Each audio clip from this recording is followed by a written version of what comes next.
Assalamualaikum warahmatullahi wabarakatuh.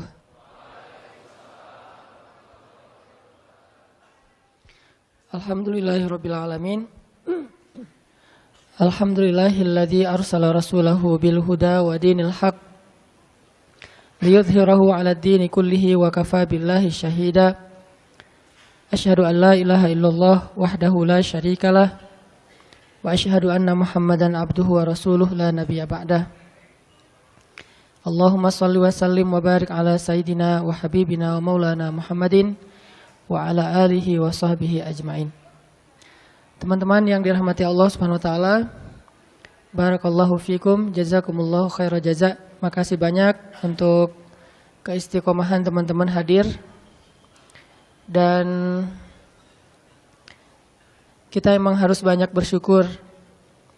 Soalnya Allah ngasih banyak kita kemudahan di Bandung ini secara khusus untuk kita makin menempa diri dan iman kita lewat majelis-majelis ilmu.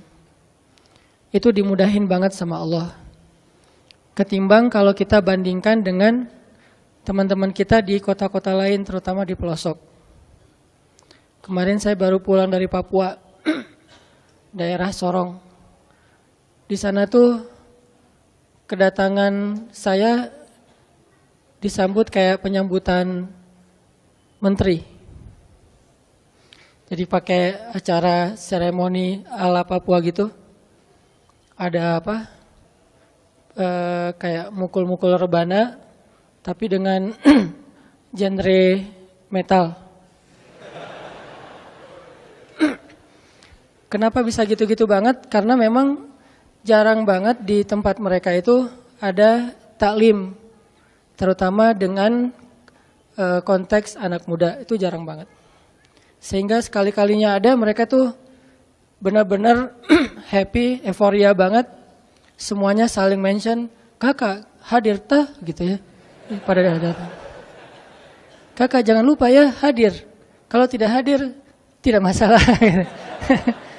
Wah, pada datang rame-rame, seru gitu.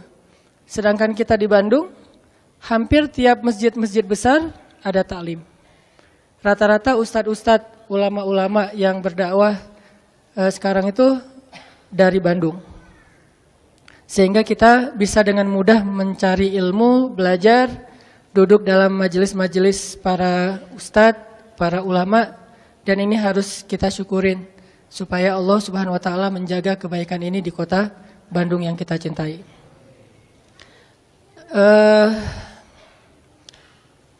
Saya lupa, harusnya malam ini kita melanjutkan kajian tentang Luqman ya, yang kemarin sempat kita bahas di Masjid Telkom. Tapi karena berhubung judulnya udah keluar, gak apa-apa, kita coba post dulu kajian tentang Luqman. Malam ini kita bahas sesuai dengan fitur yang udah diposting sama teman-teman di sosmed tentang Wallace. Kalau kita ngelihat dari fiturnya, analoginya gimana ya rasanya bisa kadang-kadang ngerasain hidup cita rasa Louis Armstrong misalnya. Jangan terus-terusan sepultura kan ya. Kadang ada kondisi kita butuh semangat, kita butuh action yang benar-benar bikin kita itu survive dalam satu masalah. Tapi tidak selalu action dan semangat kita itu harus dalam keadaan rushing, dalam keadaan buru-buru, dalam keadaan panik. Banyak banget masalah yang bisa kita lewatin dengan sikap-sikap yang dalam tanda petik santai. Banyak banget konflik yang bisa kita lalui justru dengan sikap-sikap santai kita. Kalau semua konflik kita lalui dengan sikap-sikap panik, dengan sikap-sikap berlebihan, maka kayaknya ada kalanya konflik yang kita dapetin itu efeknya lebih besar dan bertambah rumit dengan sikap kita sendiri. Bisa konflik dengan orang tua, Konfliknya mungkin salah paham atau udah agak kurang nyambung nih antara kita dengan orang tua. Orang tua punya angle kita juga punya pola pikir kita sendiri. Gak nyambung, gak usah masalah yang rumit. Masalah milih jurusan aja kadang-kadang gak nyambung nih antara kita sama orang tua. Apalagi milih jodoh. Itu kan pasti paling berat kan ya. Susah banget ngelawan dua hal yang sama-sama sakral. Satu, perasaan cinta, kan sakral banget tuh. Kedua lagi, perasaan orang tua. Ini konflik yang luar biasa nih. Gimana ngehadapin yang kayak gini-gini tapi dengan sikap yang tidak menambah masalah. Kalaupun tidak mengurangi, minimal tidak menambah masalah. Gimana kita tetap bisa santai, woles dalam kondisi-kondisi yang sulit. Kayak konflik tadi.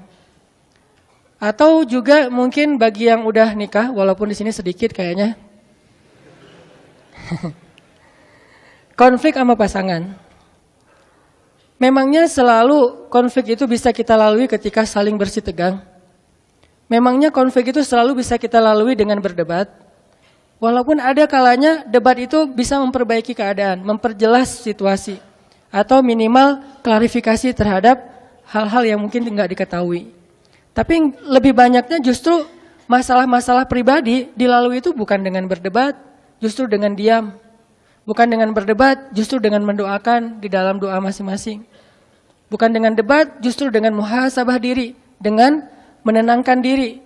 Sehingga Nabi kan mengajarkan kalau kita marah, berdiri suruh duduk. Bukan berdiri suruh lari kan ya, berdiri suruh duduk. Atau dalam keadaan marah disuruh berwudu. Ini tips-tips teknis yang nilainya sebetulnya sama aja. Berusaha untuk menenangkan diri dan melewati suatu masalah itu bukan dengan kepanikan. Bukan dengan emosi yang membara. Nah, bisa nggak kita ngelalui hal-hal yang kayak gini?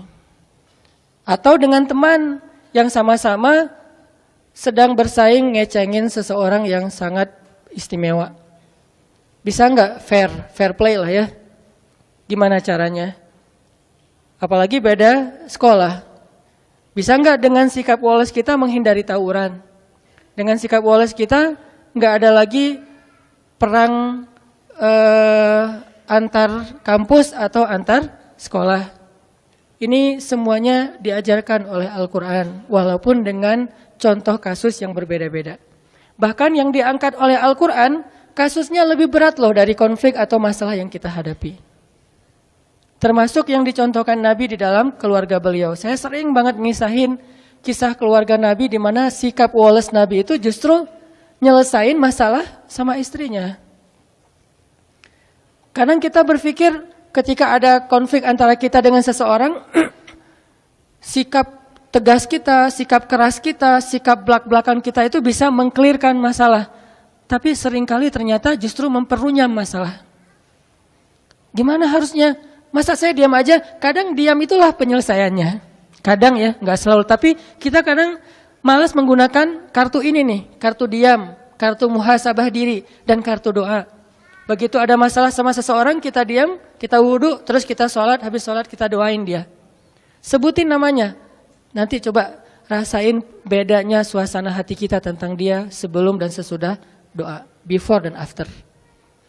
Mungkin selama ini karena kenapa kita agak susah untuk recovery, susah untuk bisa nyaman lagi dengan orang yang punya konflik sama kita. Mungkin kita nggak pernah nyebutin nama dia di dalam doa kita. Hanya doa untuk diri sendiri doang nih. Ya Allah sabarkan saya, sabarkan saya. Coba ditambah, ya Allah sabarkan saya. Ya Allah sayangi saudara saya Fulan bin Fulan.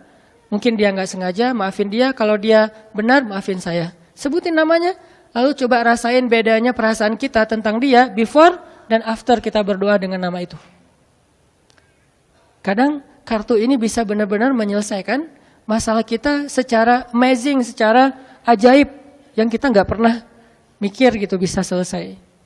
Dan Nabi mencontohkan buat kita gimana woles itu benar-benar bisa menyelesaikan masalah, terutama masalah-masalah yang hubungannya dengan pribadi. Beda lagi nanti kalau masalah negara, masalah agama kan setiap urusan itu ada sikapnya. Tapi kalau dalam masalah pribadi saya kira sikap Wallace ini paling dominan yang harus kita sering gunain. Contoh yang saya pernah cerita Wallace-nya Nabi kepada istri-istri beliau. Salah satunya kepada Aisyah. Pas Aisyah cemburu. Ketika Aisyah lagi cemburu, marah-marah, terus minta diantarkan ke rumah Abu Bakar kan? Nabi cuma bilang, ya udah saya antarin ya, malah mau dianterin. Aisyah juga mau bilang enggak, bingung gitu. Karena keluar rumah sendiri mungkin malam-malam agak susah, mending dianterin sama suami. Ya udah deh, dalam keadaan marah Aisyah pun berkomunikasi sama Nabi. Ya udah saya anterin ya. Ya udah nggak apa-apa, tapi marah gitu, dianterin. Naik ke atas kuda, Nabi memberikan lututnya sebagai pijakan bagi Aisyah dalam keadaan marah. Apakah Nabi tidak marah? Mungkin Nabi juga marah, mungkin Nabi juga tersinggung dengan sikap Aisyah, tapi tetap bisa ngejaga emosinya dengan sangat Wallace. Nabi jongkok, terus meletakkan lututnya di depan Aisyah, tangannya diberikan. Coba gimana cewek teh digituin? Apa nggak kelepek-kelepek ya? Lagi mana nih Aisyah? Mau naik sendiri ke atas kuda, susah. Mau pakai bangku nyari-nyari dulu. Ya udah deh, apa yang ada di depan ya udah pegangan tangan. Sentuhan itu menurut beberapa penelitian memberikan efek luar biasa secara psikis kan ya. Sehingga ada, saya pernah baca artikel nih. Entah kebaca entah sengaja nyari ya. Ternyata pelukan itu memberi efek yang luar biasa kepada pasangan atau kepada anak. Sehingga minimal kita harus memeluk pasangan kita. Maaf ya, nanti dipraktekin ya. Minimal dalam sehari kita memeluk pasangan kita 20 detik. Minimal. Dan saya mah kayaknya lebih dah itu mah. Minimal 20 detik. 20 detik ini sekali meluk ya. Bukan sekali meluk sedetik terus 20 kali, nggak ngaruh juga sih. Satu kali meluk 20 detik, itu ngefek. Nah, Nabi meletakkan kakinya, lututnya untuk jadi pijakan buat Aisyah, memberikan tangannya, sentuhan tangan, kemudian diangkat naik ke atas onta atau keledai atau kuda, jalan ke rumah Abu Bakar. Sampai di rumah Abu Bakar, Nabi dengan santainya nanya kepada Aisyah, Aisyah boleh nggak saya ngomong lebih dulu? Akhirnya Aisyah bilang boleh, tapi jangan ngomong kecuali yang benar ya. Lagi marah Aisyah teh. Nabi Wallace, yang nggak Wallace justru Abu Bakar. Abu Bakar marah, mukulin Aisyah di bagian pundaknya, pukulan yang tidak melukai. Dipukul sama Abu Bakar. Ya Aisyah, kenapa kamu bicara kayak gitu kepada suami kamu? Dan dia adalah Rasulullah. Allah aja percaya sama dia, masa kamu enggak? Terus Nabi menengahi gitu. Kata Nabi, ya Abu Bakar, saya tidak ngantar istri saya ke sini untuk kamu sakiti. Kalau kayak gini mending saya pulang aja. Maaf ya Rasulullah, maaf. Akhirnya Abu Bakar minta maaf. Rasulullah lihat ke belakang, tuh Aisyah, kan aku belain kamu kan? Akhirnya Aisyah, ya deh gitu, udah. Coba, Nabi menyelesaikan masalah dengan pasangannya, bukan dengan Aisyah. Bukan, ya udah aku anterin deh. Ini kayaknya kita harus belajar nih akhlak kayak gini. Dan saya juga masih belajar. Kalau teman-teman, nggak apa-apa kalau nggak belajar. Karena juga nggak tahu praktekin ke siapa kan. Nanti aja deh belajarnya. Sekarang dengerin aja dulu. Susah nih hilang dari tema ini. Tuh Wallace menyelesaikan masalah. Gimana caranya hidup dengan cita rasa Louis Armstrong tadi misalnya dalam tanda petik gitu. Walaupun kadang butuh cita rasa sepultura gitu. Ketika kita lagi dalam keadaan semangat pengen sukses apa segala macam, butuh rushing kayak gitu. Tapi ini dalam kondisi yang sulit, dalam kondisi yang tertekan, dalam kondisi konflik, kadang memang Louis Armstrong itu menjadi cara buat kita menyelesaikan masalah. Ibarat orang lagi sakit kepala, kadang bukan minum obat yang pahit obatnya, tapi tidur. Dia tidur selesai. Ketika orang lapar, kadang-kadang bukan makan nasi, tetapi ketemu teman bisa hilang laparnya. Teman TTM. Nah, ini semuanya masuk dalam materi tentang gimana punya sifat yang wikor. Wikor itu atau sakinah. Sakinatun waqar. Gimana itu? Contohnya dalam sholat. Nabi mengajarkan kita tentang woles justru dengan praktek sholat. Gimana woles dalam sholat? Salah satunya adalah ajaran Nabi, kalau kita datang ke masjid dan kita mendengar di masjid orang udah mulai sholat, imam udah takbir, maka jalanlah dalam keadaan sakinatun waqar, dalam keadaan tenang dan gak usah terburu-buru. Di situ diajarkan. Padahal kita mau menghadap Allah, padahal kita akan kehilangan banyak keistimewaan takbiratul ihram bareng dengan imam, shaf pertama, banyak kebaikan yang kita akan kehilangan. Tapi tetap aja ada toleransi dari Allah melalui Rasulullah. Udah aja santai dah, gak usah terlalu diburu-buru. Daripada kita lari terus ngos-ngosan takbir, baca doanya juga gak khusyuk. Ternyata justru kualitas didapatkan dengan sakinatun waqar, dengan dalam keadaan sakinah, santai, tenang. Udah datang ke masjid santai, tenang. Sehingga ketika ada seorang sahabat keliru dalam bab ini, nggak salah tapi keliru, Nabi menasihati dia kan, dia masuk ke gerbang masjid, ke pintu masjid, dia ngelihat Nabi dan sahabat sudah ruku.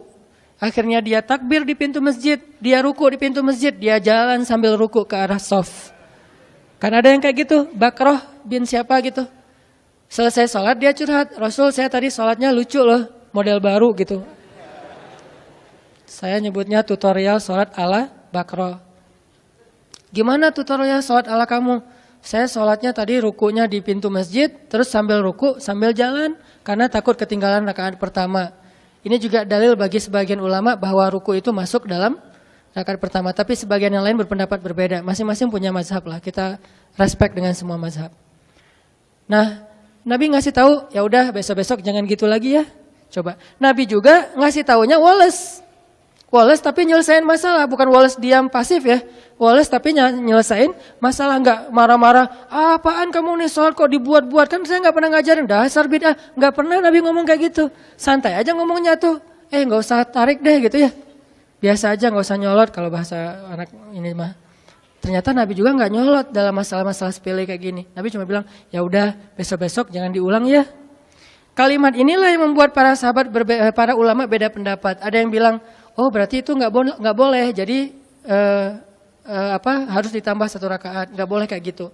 Ada yang bilang, oh itu boleh, cuman makruh. Buktinya Nabi mengatakan, ya udah besok-besok jangan diulang. Seandainya nggak sah, pasti Nabi suruh ulang. Jadi beda pendapat di antara ulama. Yang jelas teksnya mah kurang lebih Nabi itu woles banget menyelesaikan masalah. Ada sahabat yang lebih ekstrim lagi nih, wolesnya Nabi dalam dakwah kepada laki-laki Badui yang maaf buang air kecil di masjid. Itu kan simbol woles Nabi paling keren tuh. Walaupun saya ngebahas hadis ini, jangan berpikir saya mampu kayak gitu. Kayaknya nggak mampu. Bayangin masjid. Bukan masjid yang dibangun orang terus kita datang, enggak. Masjid yang kita bangun dari nol, jerih payah kita banget nih. Kita datang dari Mekah ke Madinah, di Madinah itu belum ada apa-apa. Kita bangun masjid itu dari nol banget. Kita bangun gotong royong, udah jadi masjidnya, tikar-tikarnya udah digelarin, duduk dengan para sahabat, udah capek lelah istirahat. Tiba-tiba datang seorang laki-laki yang entah dari mana, gak jelas, gak dikenal. Main buang air kecil aja tuh di pojok masjid. Dia kira ini toilet umum, main buang aja di situ. Sahabat ngeliat itu sekelas Umar udah ngeluarin pedang tuh. Umar udah sap langsung. Hampir digini-giniin sama Umar. Wah ini nggak tahu nih. Umar udah ngeluarin pedang. Sahabat-sahabat lainnya udah merah mukanya, udah mau digebukin aja rame-rame.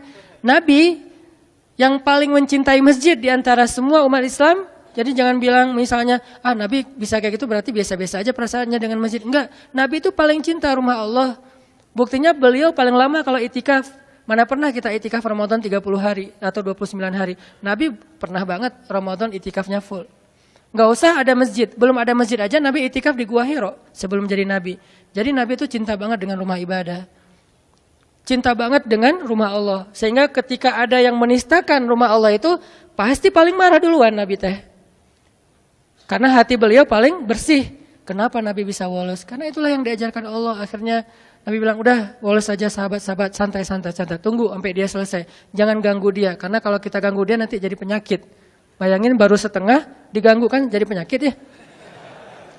Tunggu, biarin dia sampai selesai. Kalau belum mungkin dihalau. Tapi karena udah terlanjur ya udah beresin aja dulu. Udah beres, baru Nabi minta tolong, ada beberapa orang sahabat ngambil air, disiram, dibersihin, beres. Orangnya dipanggil sama Nabi. Siapa namanya? Senyum malah tuh coba. Jadi kalau kita belajar Islam rajinnya justru cemberut, kita ini nggak ikut sunnah Nabi. Kalau makin kita belajar Islam makin rajin senyum, berarti kita ikut sunnah Nabi. Karena sunnah Nabi yang paling luar biasa itu senyum. Bahkan kepada orang yang nggak ngerti, disenyumin sama Nabi. Siapa namanya? Kenalan. Coba lihat KTP-nya, SIM dan segala macam. Bahasa kita. Nah, ini mah kita ya. Ambil kenalan, udah kenalan, udah ngobrol-ngobrol baik. Akhirnya Nabi ngasih tahu, ini tuh rumah ibadah. Kami mensucikan tempat ini karena kami di sini menyembah Allah Subhanahu wa taala. Jangankan buang air, bahkan sampah aja kami pungut dari sini. Kan ada hadis kalau misalnya kita ngelihat sampah sekecil apapun di masjid, masukin ke kantong nanti dibuang di luar kalau itu bukan najis gitu kan. Nah, sampah aja nggak boleh ada di dalam rumah Allah. Tadi kamu mungkin karena nggak tahu ya, gitu-gitu deh bahasa kurang lebih. Oh itu ya, maaf saya salah tempat berarti dan segala macam, dia nggak enak hati gitu. Ya udah nggak apa-apa, dinasihatin, lama-lama malah masuk Islam. Udah mungkin dia sengaja ngetes kali itu, cuman agak ekstrem sih ngetesnya mulanya gitu.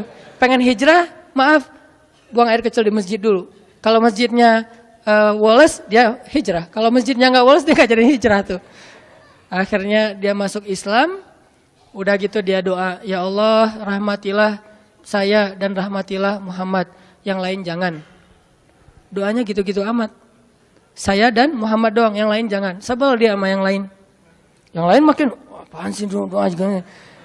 Kata Nabi, jangan gitu. Kalau doa, mintalah kebaikan buat semuanya. Karena kamu akan mendapatkan kebaikan sebanyak yang kamu doakan. Oh gitu, ya Allah rahmatilah saya, rahmatilah Muhammad, dan rahmati juga orang-orang di sekeliling saya. Baru yang lain geleng-geleng. Benar ya, Nabi luar biasa. Bisa mengubah kutub hanya dengan sikap wolesnya. Bukankah ada sahabat yang masuk Islam itu justru gara-gara Nabi juga menunjukkan sikap woles ketika dia marah-marah? Dia tuh pengen bunuh Nabi nih, nanti cari ya namanya siapa. Dia pengen bunuh Nabi, ketangkap sama para sahabat, diikat di masjid, di tiang masjid. Setiap kali Nabi datang ke masjid, Nabi selalu menyapa dia. Gimana kabarnya?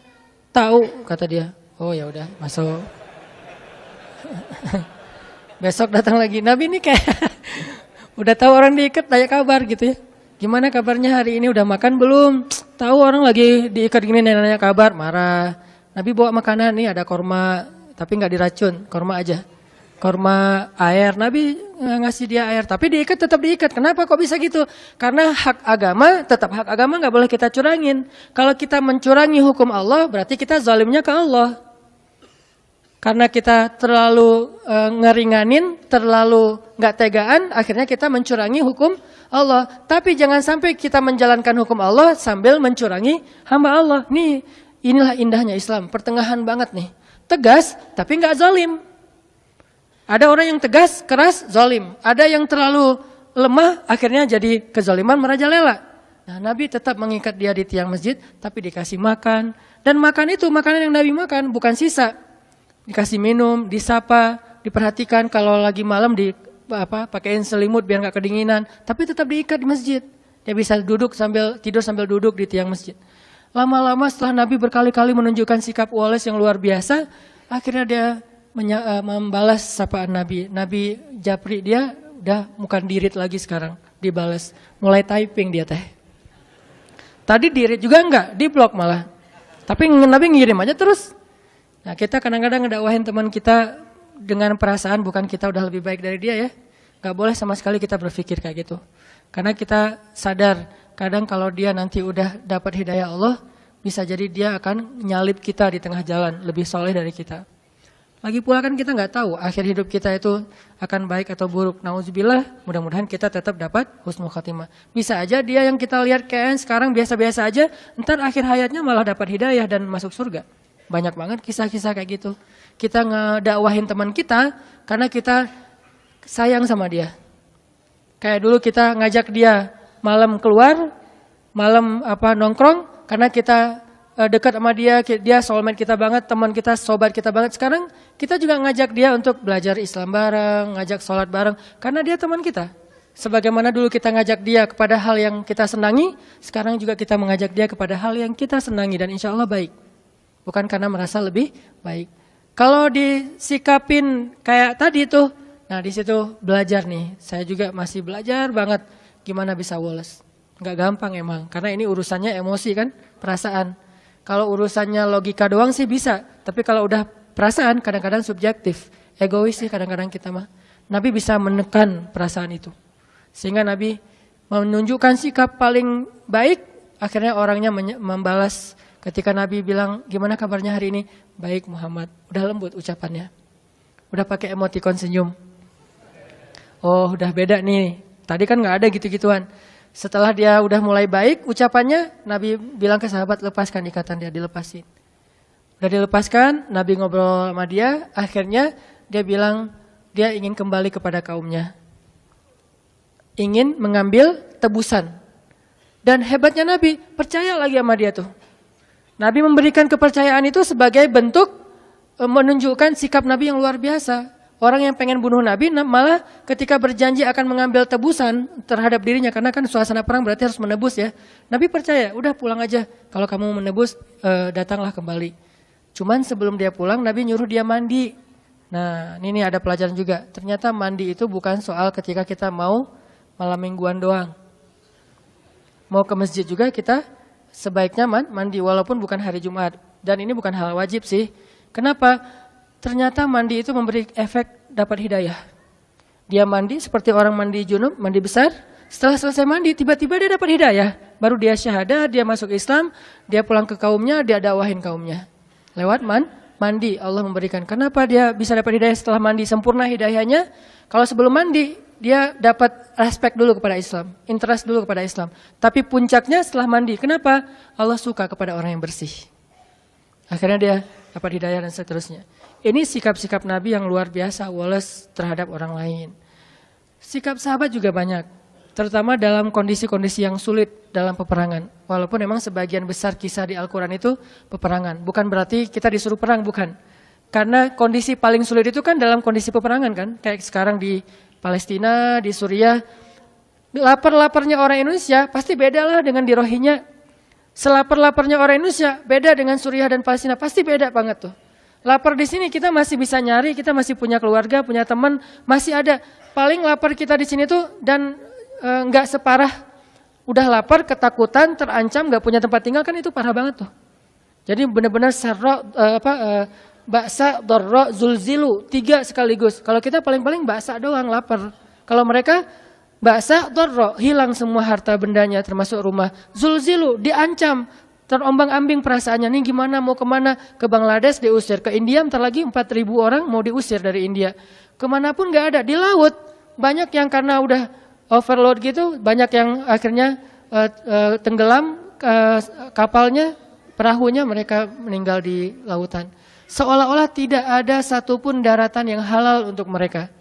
Pasti beda kan? Makanya Allah mengangkat angle perang, bukan nyuruh kaum muslimin itu kok senang perang banget sih, ayatnya semuanya tentang perang, bukan. Angle perang itu kondisi paling sulit yang dialami seseorang dalam peperangan, apalagi perang-perang dulu kan bacok-bacokan ya. Kalau sekarang kan nggak kelihatan tuh musuhnya. Kalau dulu bacok-bacokan kayak tawuran udah. Kayak orang udah antar warga, antar sekolah, antar geng gitu. Itu luar biasa, kondisi kayak gitu diangkat oleh Allah untuk memberi suasana ke kita. Dalam kondisi kayak gitu aja, sahabat ternyata dengan izin Allah bisa woles. Dan woles mereka lah yang menyelesaikan masalah di antara mereka. Ini kita coba belajar teman-teman. Belajar untuk menerapkannya terutama kepada orang tua, lalu kepada pasangan.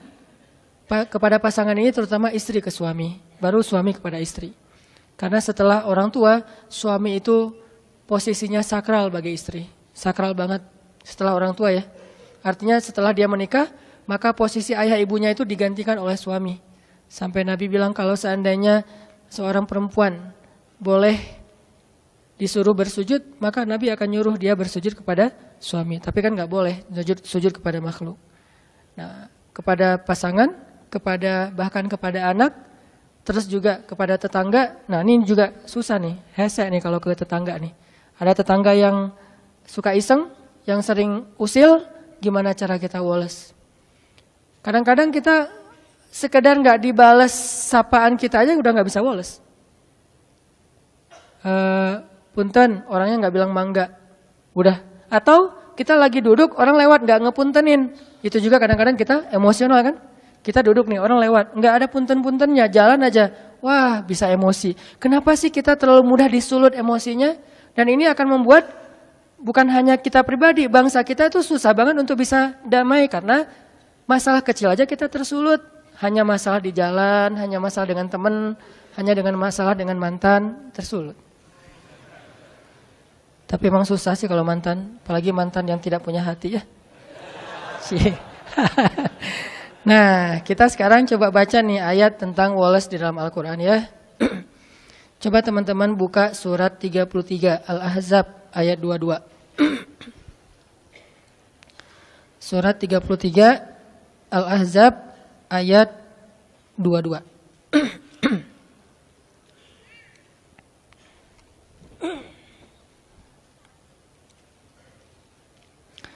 A'udzu billahi minasy syaithanir rajim. Mangga.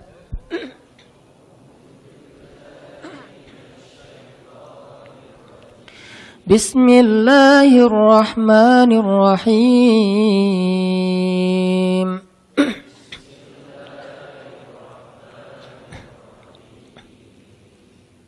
ولما رأى المؤمنون الأحزاب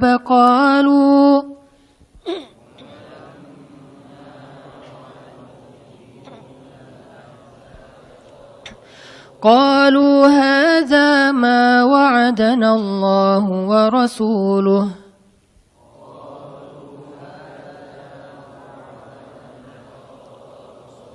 وصدق الله ورسوله وما زادهم إلا إيمانا وتسليما.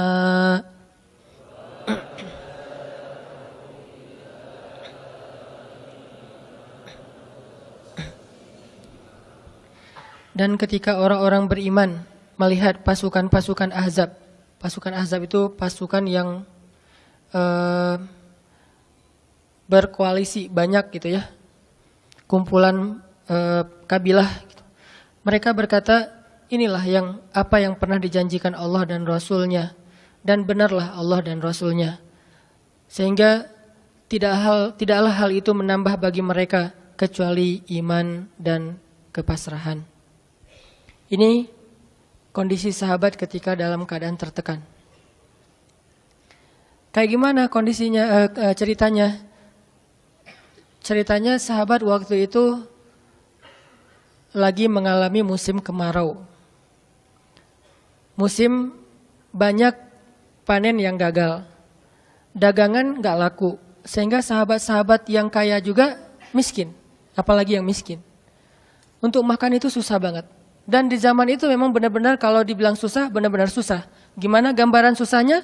Sampai Nabi mengikat batu di perutnya. Ada beberapa cara Nabi menahan lapar. Salah satu caranya Nabi akan duduk dalam keadaan bersandar, nggak kuat lagi menegakkan punggung. Cara yang lain melipat tubuhnya kayak orang lagi ruku atau sujud untuk menahan rasa lapar. Cara yang paling berat lagi kalau udah nggak ketahan lagi, diikatlah batu di perut. Seolah-olah batu itu makanan yang masuk ke dalam perut sehingga menahan lapar. Ketika beliau ruku dan sujud, kedengaran suara gesekan batu. Karena kan di dalam jubah tuh pakai batunya di perut, bukan caper-caperan, gua tuh zuhud loh, lihat nih batunya banyak nih. Nggak gitu sih. Ditaruh di dalam jubah, pakai jubah, sholat. Begitu sujud dan ruku, kedengaran suara gesekan batu. Terus Aisyah nanya, ini suara apa dipegang sama Aisyah? Pas dilihat sama Aisyah, Aisyah nangis. Kayak gimana Nabi gak pernah komplain, gak pernah ngeluh, padahal selapar itu. Dan beliau gak pengen istrinya tahu kalau beliau tuh lapar banget, membuat istrinya sedih. Sehingga ditutup dengan jubah. Begitu istrinya maksain pengen cari tahu, ada apa sih Rasul? Udah gak apa-apa. Dipaksain, nangis Aisyah. Ya Allah, betapa dosanya saya membiarkan suami saya kelaparan kayak gini. Tapi mau masak apa? Gak ada apa-apa di dapur. Nih, Nabi nih. Jadi benar-benar dalam kondisi lapar, haus, susah, nggak ada apapun. Tiba-tiba ada berita, orang-orang kabilah Arab berkumpul dengan banyak kabilah pengen nyerang kota Madinah. Dibantu sama orang-orang Yahudi yang di dekat kota Madinah. Ini ujian yang luar biasa. Kayak di Palestina, di Gaza, dapat berita bahwa Israel akan melancarkan serangan udara dan darat kayak dulu sekitar 2010 serangan di bulan Ramadan selama 50 hari itu. Itu kan ancaman yang luar biasa. Kita nonton di TV aja kayaknya jantung kita gimana gitu. Gimana yang ngalamin coba. Mereka tidur malam hari itu mungkin tidur terakhir buat mereka, setelah itu nggak akan bangun-bangun lagi. Dan nggak tahu juga mungkin apartemen mereka yang akan runtuh. Ketika tidur itu udah saling maaf-maafan, ini mungkin malam terakhir kita bareng-bareng, setelah ini kita insya Allah bertemu di surga. Benar-benar ancaman yang luar biasa. Ditambah lagi dari dalam kota, banyak orang-orang munafik ngegembosin, memprovokasi. Selalu kayak gitu kondisi kaum muslimin, dimanapun kayak gitu. Ada aja orang dalam yang memanfaatkan situasi kaum muslimin dalam keadaan tegang, mereka malah merusak suasana. Ini kondisi ketika walamma ra'al mu'minuna al-ahzab. Ketika mereka melihat pasukan musuh yang sangat banyak mengelilingi kota Madinah, dan kalau musuh itu masuk ke dalam kota Madinah, nggak akan memberikan ampun, habis semuanya. Karena musuh-musuh itu kalau masuk suatu kota, mereka akan menghancurkan rumah, membakarnya, merusak ladang, dan mengambil harta-harta, bahkan sampai anak kecil juga nggak diampuni. Itu karena yang terjadi di Suriah dan di Palestina. Sampai anak kecil juga nggak diampuni. Salah apa anak kecil kayak yang terakhir serangan di Idlib kemarin nih, rumah bersalin diserang. Memang orang bersalin salahnya apa? Memang orang bersalin mau nembak-nembakan gitu. Tapi kayak gitulah sifat dari musuh, ahzab. Pasukan-pasukan koalisi dari berbagai macam kabilah. Kalau sekarang negara, itu kan ujian yang luar biasa nih. Tapi apa yang dirasakan oleh orang-orang yang beriman? Qalu hadza ma wa'adana Allah wa rasuluh. Mereka malah bilang, ini nih yang dulu dijanjikan Allah dan Rasul. Kalau orang Suriah bilang, ini nih yang disebutin di dalam hadis Nabi. Bahwa nanti ketika terjadi huru-hara akhir zaman, iman adanya di Syam. Iman adanya di Syam. Syam itu yang mana? Suriah, Yordania, Palestina, sebagian kecil dari Turki, Lebanon. Iman adanya di Syam, pusatnya di Suriah. Dan terbukti dalam kondisi kayak gitu juga, mereka masih ngafal Quran. Kita kadang-kadang pilek dikit nggak masuk kampus, nggak masuk sekolah ya. Ini dalam kondisi perang masih ngafal Quran. Dan kadang-kadang mereka pergi ke tempat ngafal Quran, masjidnya dihancurkan, nggak pulang lagi tuh. Yang lebih berat bukan anaknya, orang tuanya melepaskan anaknya dalam kondisi perang, pergi ke masjid untuk ngafal Quran, di mana masjid itu banyak banget jadi target serangan bom udara. Itu kan orang tuanya luar biasa tuh perasaan mentalnya, bisa melepaskan anaknya ke masjid. Saya aja ngelepasin anak ke pesantren itu nggak tega. Duh, berapa lama tuh baru bisa dikunjungin? Sebulan sekali babah, kata anak-anak. Wah, sebulan sekali. Nggak jadi deh, nggak usah pesantren, mending di rumah aja. Nggak tega gitu teh. Gimana melepaskan anaknya ke masjid yang mungkin akan diserang setiap saat, kapan aja. Ini iman. Kok bisa kayak gitu? Apa yang menjadikan mereka wales dalam kondisi lebih berat dari kita? Dan kita masalahnya lebih ringan, harusnya lebih wales dari mereka. Jadi makin ditekan, makin yakin sama Allah. Makin banyak masalah, makin yakin sama Allah. Makin berserah kepada Allah. Kok bisa kayak gitu? Ada orang yang ketika makin banyak masalah, makin ragu sama Allah. Ini Allah maunya apa sih? Gitu kan? Ketika makin banyak masalah, makin kayak mempertanyakan takdir dan ketentuan Allah. Kenapa kok saya yang ngalamin ini? Kenapa saya dari dulu gak selesai-selesai masalahnya? Kenapa justru setelah saya berhijrah malah banyak masalah? Kenapa para sahabat sebaliknya? Makin dikasih ujian, makin wa ma zadahum illa imanan wa taslima. Gak bertambah kecuali iman dan kepasrahan. Jadi dikasih ujian malah makin yakin sama Allah, bukan makin ragu. Misalnya dia ganti nih modal transaksi dagangnya, bisnisnya. Yang tadi mungkin syubhat atau haram, sekarang dia pakai model transaksi bisnis yang halal aja deh. Yang aman-aman aja. Gara-gara transaksi yang halal, malah banyak masalah. Masih mending kalau masalahnya cuman berkurang income-nya. Ini malah ditipu orang lah, rugi segala macam. Mulai mempertanyakan, nih bener nggak ya saya ngambil jalan yang syariat segala macam, kok malah makin susah nih kelihatannya. Kenapa kita ketika diuji malah jadi ragu sama Allah? Kenapa saya katanya kalau misalnya saya jujur, saya akan dapat kebaikan. Ini gara-gara jujur malah nggak lulus. Ya mungkin nggak belajar tapi jujur. Yang satu lagi yang nggak jujur malah nilainya bagus mungkin. Misalnya nggak belajar tapi dia dusta. Kenapa para sahabat ketika diuji malah makin yakin sama Allah? Malah makin pasrah kepada Allah. Karena mereka pegang janji Allah.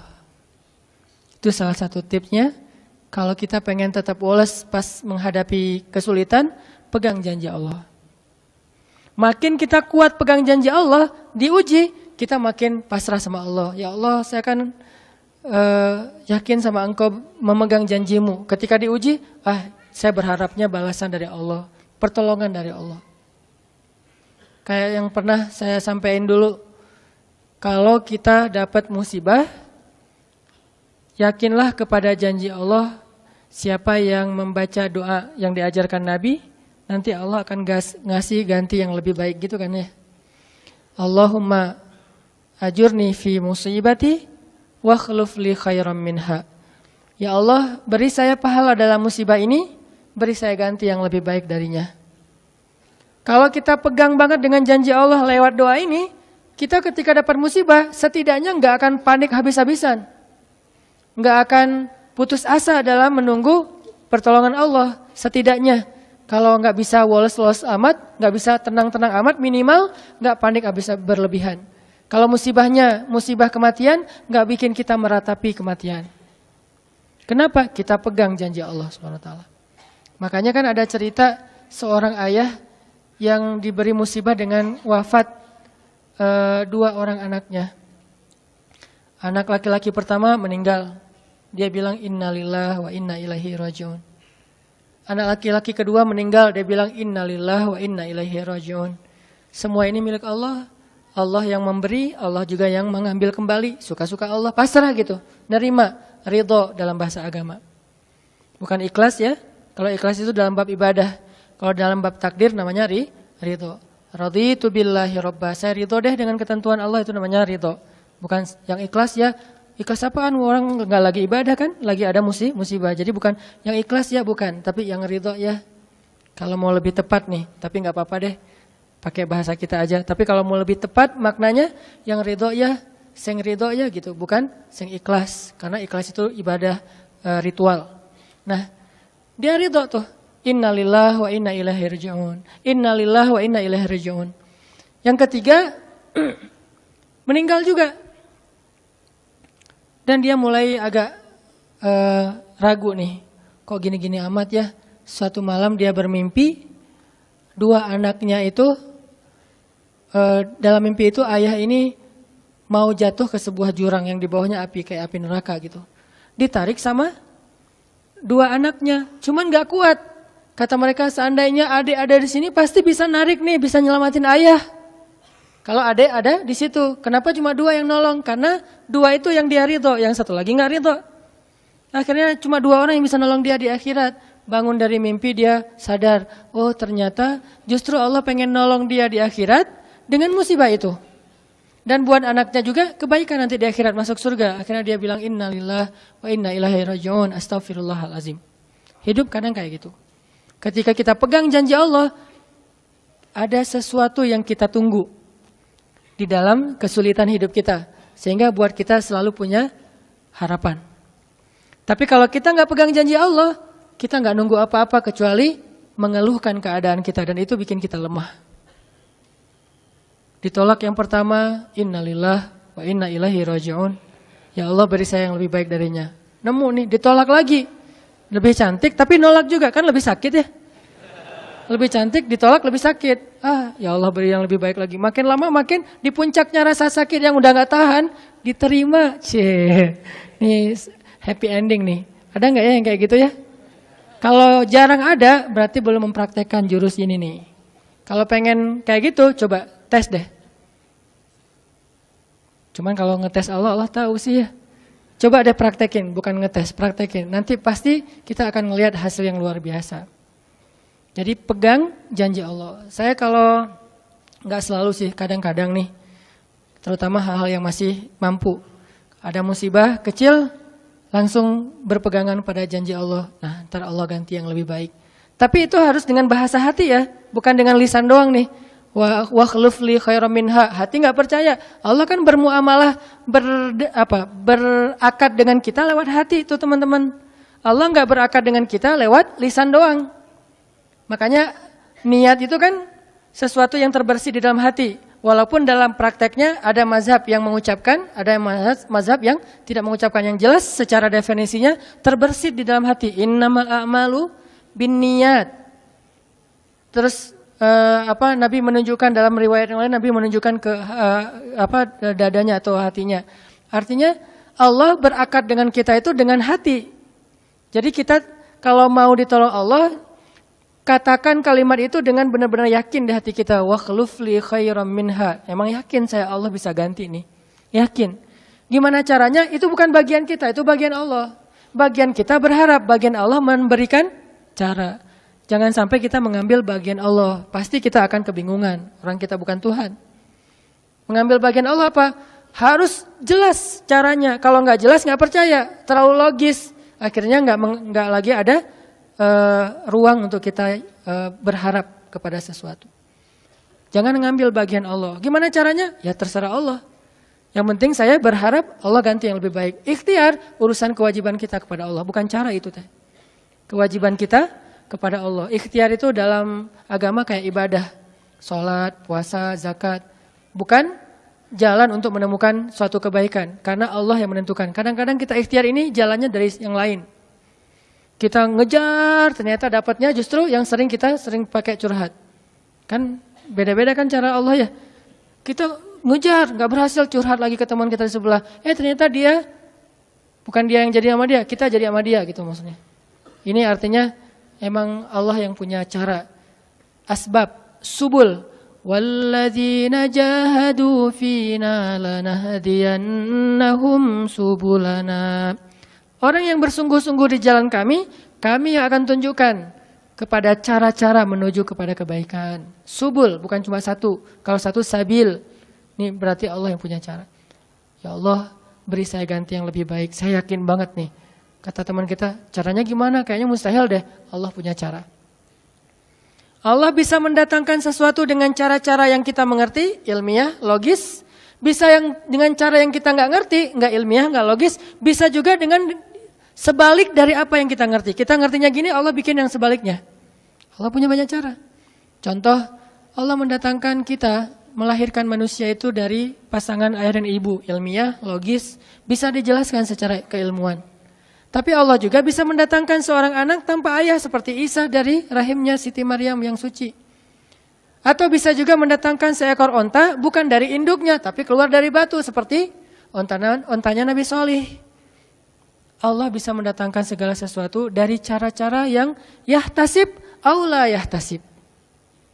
Yang kita mengerti atau kita tidak mengerti. Makanya Allah mengatakan wa yarzuqhu min haitsu la yahtasib. Allah kasih rezeki dari jalan haitsu la yahtasib, yang enggak pernah kalian duga. Berarti kalau masih keduga bukan itu jalannya. Bisa sih kayaknya jalan ini, bukan itu. Bisa sih ini, bukan itu. Terus jalannya apa? Yakin, itulah jalannya. Allah yang akan mendatangkan dengan surprise. Kayaknya surprise itu lebih seru sih. Dan surprise Allah itu emang pasti. Kalau surprise teman kita pas kita ulang tahun, kenapa ya hari ini kok biasa-biasa aja ya, enggak ada yang ngucapin, enggak ada yang ngasih hadiah misalnya ya. Kita masih berharap, mungkin mereka pengen ngasih surprise. Nanti malam-malam tiba-tiba saya masuk ke rumah, saya buka pintu rumah saya, tiba-tiba orang udah ngumpul semua di dalam rumah, terus ngasih surprise happy birthday gitu, balon segala macam, gitu-gitu deh. Bisa. Tapi apakah itu terjadi? Belum tentu. Pas kita pulang ke rumah udah siap-siap gitu. Gua mah nggak akan kaget lah, yang gitu-gitu pasti udah disiapin. Buka pintu, ngelihat ke dalam, jalan pelan-pelan, nyalain lampu, kosong, nggak ada siapa-siapa. Manusia bisa gitu banget kan? Teman kita atau pasangan kita berpikir, pasti dia ingat lah, nggak mungkin. Dia nggak ingat hari jadian kita atau hari putus kita terus jadian lagi. Atau hari lahir lah minimal. Pasti dia ingat. Tapi belum tentu dia bisa ngasih kita surprise seperti yang kita harapin. Kalaupun dia ngasih surprise, kadang-kadang kado atau hadiahnya itu nggak seperti yang kita harapin. Biasa-biasa aja ternyata. Mungkin dia lagi nipis keuangannya, nggak punya modal apa-apa, ya udah ngasih apa yang ada aja, pulpen, permen. Nah, Allah nggak gitu. Allah kalau ngasih surprise itu benar-benar ngasih dan buat kita benar-benar ngerasa beruntung kalau kita percaya. Makanya berakatlah dengan Allah lewat hati. Hadza ma wa'adanallahu wa rasuluh wa shadaqallahu wa rasuluh. Benarlah Allah dan Rasul. Hasbiyallah atau apapun ucapan-ucapan belief termasuk wa khluf li khairam minha, beri saya ganti yang lebih baik darinya. Tapi kita berakar itu dengan hati, Allah tunjukin tuh. Ini yang bisa bikin kita sedikit lebih tenang atau banyak bisa dapat ketenangan kalau kita dalam kondisi yang sulit. Kalau diuji dalam hal-hal yang kayaknya mentok gitu. Mau kemana lagi nih? Mau gimana lagi nih? Mau apa lagi nih? Kan gitu kan? Udah gak tahu lagi mau gimana, mau kemana, mau apa, mau siapa lagi nih? Kayaknya semua yang di list reunian udah ditembak satu-satu, gagal semua gitu kan. Mau siapa lagi nih? Teman kuliah udah, teman SMA udah, sampai teman SD juga udah. Masa nyari teman TK gitu kan ya? Nyari semua nolak, ke siapa lagi? Allah yang punya siapanya. Kadang-kadang siapanya Allah itu kita nggak pernah ngeduga. Yang kita nggak pernah mau ke situ karena berpikir nggak mungkin deh kalau itu mah. Justru kita nggak ngedatangin dia karena kita nggak percaya mungkin. Tapi buat Allah apa sih yang nggak mungkin? Julaibib dengan kondisi rakyat jelata banget ketemu seorang cewek yang selebgram banget, bisa aja tuh. Apalagi kita yang insya Allah nggak Julaibib amat lah ya, masih kerenan dikit lah. Walaupun mungkin solehnya pasti jauh dengan Julaibib. Tapi secara fisik ya kita bukan budak, kita bukan orang yang seperti digambarkan di dalam hadis gimana fisiknya Julaibib sangat pas-pasan. Walaupun tingkat kesolehannya jauh, pasti sahabat itu tidak tergantikan, tidak tertandingi. Oke, itu satu kasus di Al-Quran gimana Wallace dengan modal pegang janji Allah. Berakad kepada Allah dengan hati. Ini kata kuncinya. Berakad kepada Allah dengan hati. Dan Allah pasti la yukhliful mi'ad. Nggak akan ingkar janji. Nggak akan. Kalau dengan hati. Masalahnya tingkat hati juga darajat. Lahum darajatun inda rabbihim. Orang yang beriman itu bertingkat-tingkat. Ada yang imannya itu benar-benar luar biasa. Sampai hal yang paling mustahil buat dia tuh nggak ada yang mustahil buat Allah. Ada yang berimannya yang berat-berat mah dia masih agak-agak ragu, yang ringan-ringan dia masih yakin. Berarti aku tergantung prasangka hambaku kepadaku.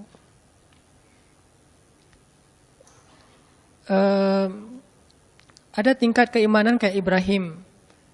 Mungkin kita nggak seperti Ibrahim, sehingga kita nggak bisa nyoba. Saya coba bakar deh.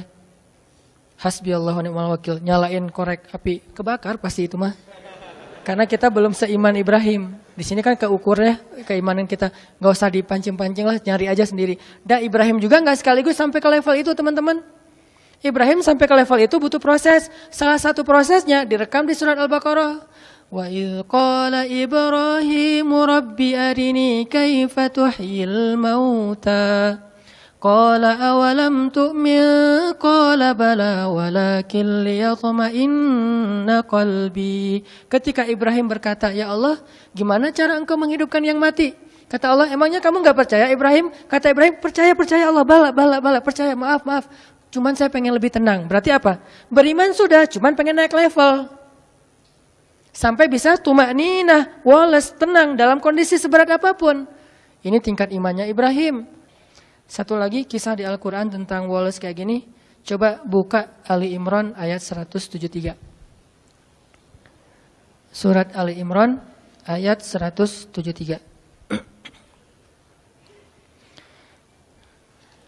Bismillahirrahmanirrahim.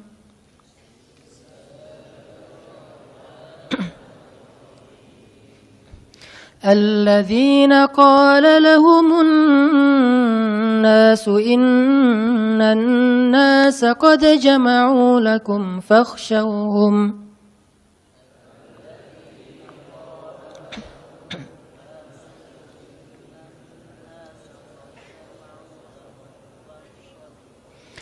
فاخشوهم فزادهم إيمانا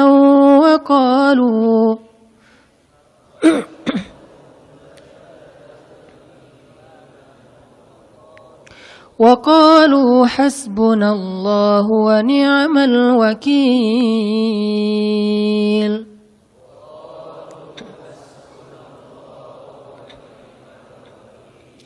فانقلبوا بنعمة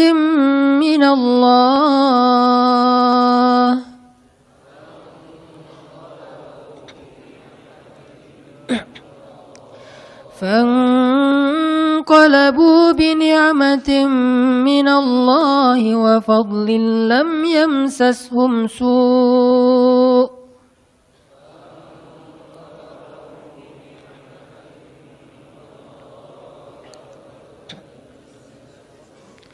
واتبعوا رضوان الله والله ذو فضل عظيم.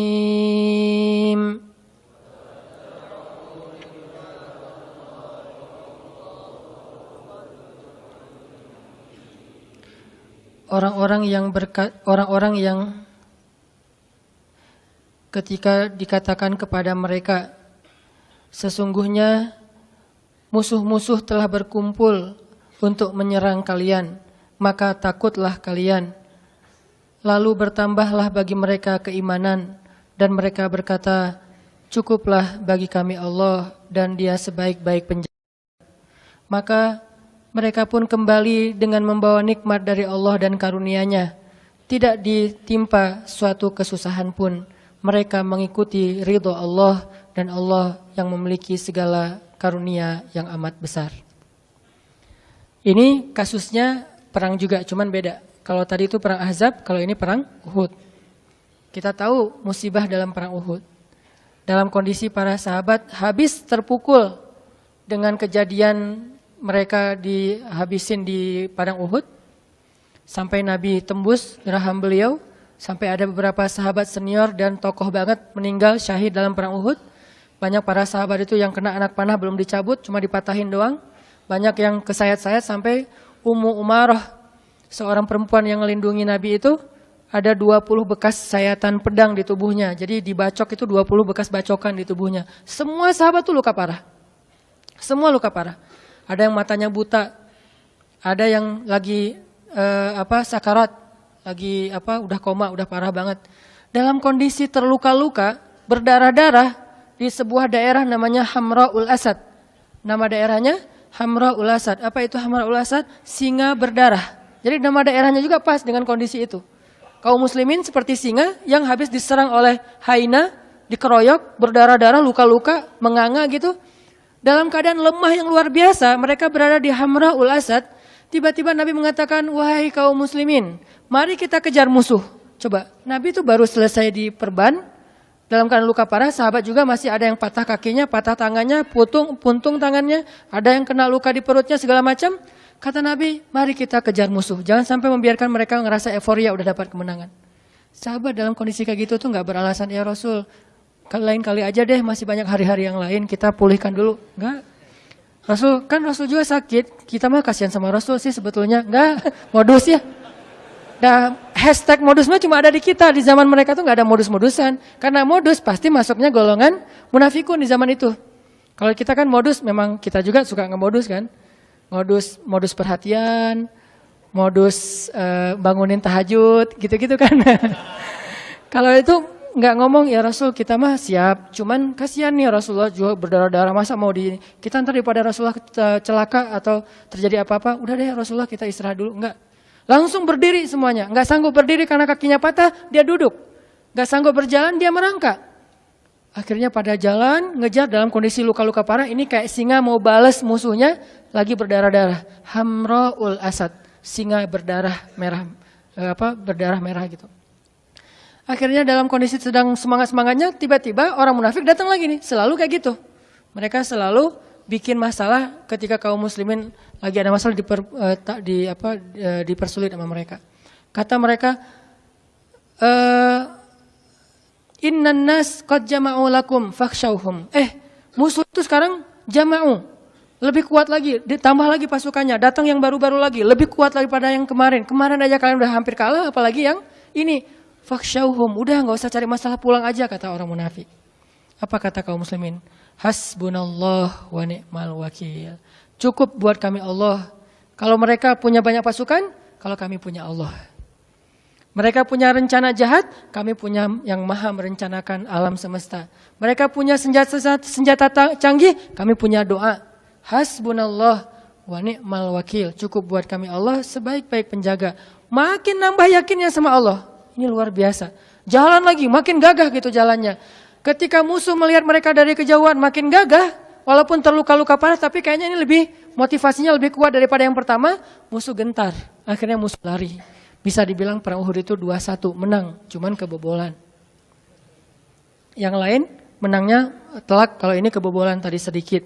Buktinya apa? Musuh lari, nggak berani lagi berhadapan kaum muslimin ketika adegan kedua. Karena ngelihat wajah-wajah kaum muslimin itu udah siap mati semua. Kalau tadi kan belum terlalu siap nih, ngelihat banyak harta rampasan perang. Kalau sekarang emang datang buat mati, bukan buat hidup, bukan buat kembali dalam keadaan selamat. Pengen mati aja udah. Namanya juga dalam peperangan ini pakainya logika prajurit ya, jangan pakai logika sipil. Ngapain sih gitu-gitu amat, namanya peperangan. Dan di situ ada heroisme gitu. Kita kalau nonton film Hollywood tentang gitu-gitu kan selalu respect. Kenapa ke para sahabat nggak respect? Kan sama aja logikanya, logika perang. Siapa yang paling pemberani berarti keren di situ teh. Akhirnya musuh lari, pulanglah mereka. Fanqalabu bini'matin minallah, pulang dengan membawa nikmat dari Allah, harta rampasan perang, wa fadlin, dan anugerah dari Allah berupa pahala, ridho dari Allah. Lam yamsashum su, tidak ada satupun luka yang menggores di tubuh mereka, dan Allah ya yang memiliki segala kebaikan. Kenapa bisa endingnya itu hebat, menang, berhasil? Karena mereka bilang hasbunallah. Jadi pelajarannya apa di sini biar kita walas? Ketika kita tidak lagi berharap kepada siapapun kecuali Allah, saat itulah kita makin kuat. Ketika kita punya banyak harapan kepada makhluk, saat itulah kita lemah. Terus kalau gitu nggak boleh kerjasama dengan makhluk? Nggak, ini bab ikhtiar. Bedakan bab ini berdua. Bab tawakal, bab ridho, bab thiqah, bab istislam dengan bab ikhtiar. Ini dua bab yang berbeda. Bab ikhtiar, bab zahir. Bab tawakal, bab batin. Yang kita omongin sekarang urusan batin. Zahirnya mah kita boleh berjabat tangan bahkan dengan orang kafir sekalipun. Transaksi, muamalah duniawi mah kita dengan siapa aja, nggak harus dengan muslim doang. Tapi bab batin, bab yakin kepada Allah. Jadi yang kita omongin bab yakin kepada Allah. As-siqah billah. Ketika yakin kita mendua dari Allah kepada makhluk, saat itu kita lemah. Mentiga, mengempat, menglima dan seterusnya. Makin banyak makhluk yang kita harapin dari dia, makin kita lemah. Makin sedikit makhluk, makin kita kuat. Makin tidak ada siapapun kecuali Allah. Hasbunallah, itulah puncak dari kekuatan kita. Dalam keadaan hamra'ul asad, berdarah-darah pun bisa mengalahkan musuh. Bukan sehat itu, berdarah-darah. Apa kekuatannya? Apakah fisik? Bukan. Senjata? Enggak. Strategi? Ini malah kayak bisa dibilang nekat ini. Enggak pakai strategi lagi. Terus apa? As-siqah billah, hasbiyallah, hasbunallah. Ternyata kekuatan kita biar kita walas, kuat, tenang menghadapi masalah itu bukan ketika kita berpikir masih ada yang nolongin kita di antara makhluk. Justru ketika kita berpikir udah nggak ada yang nolong, saya mah berharapnya ke Allah aja. Saat itulah menjadi kuat. Dua pelajaran itu teman-teman mudah-mudahan jadi bekal iman, nambah iman kita, bukan nambah wawasan. Rasa-rasanya ngaji sama saya tuh nggak banyak nambah wawasan sih, Karena ya gitu-gitu aja sih sebetulnya. Cuman saya berharap ngajinya itu nambah iman. Kalau mau nambah wawasan, teman-teman bisa belajar ke banyak ulama yang lebih faqih, yang lebih banyak ilmunya dari saya. Ada banyak ustadz yang seperti saya pernah rekomendasi. Ada Ustadz Adi Hidayat, ada Ustadz Abdul Somad dengan latar belakang berbeda-beda. Ada Muhammadiyah, ada NU, tapi bijak dalam menyikapi perbedaan. Mereka lebih faqih dari saya. Tapi saya berharap kita di sini ngebooster iman kita. Karena kalau itu udah kuat, yang lain jadi mudah. Mudah-mudahan bisa nambah iman, nambah yakin. Satu, pegang janji Allah. Kedua, jangan berharap kecuali kepada Allah. Walaupun secara zahir berikhtiar kepada manusia. Tapi batin gak boleh terlibat kepada makhluk. Hanya kepada Allah Subhanahu Wa Taala. As-siqah billah. Mudah-mudahan ini menjadi kebaikan buat kita semuanya. Nambah iman. Wa ma zadahum illa imanan. Wa yaziduhum khusyu'a. Bertambah iman, bertambah tunduk kepada Allah Subhanahu wa Ta'ala.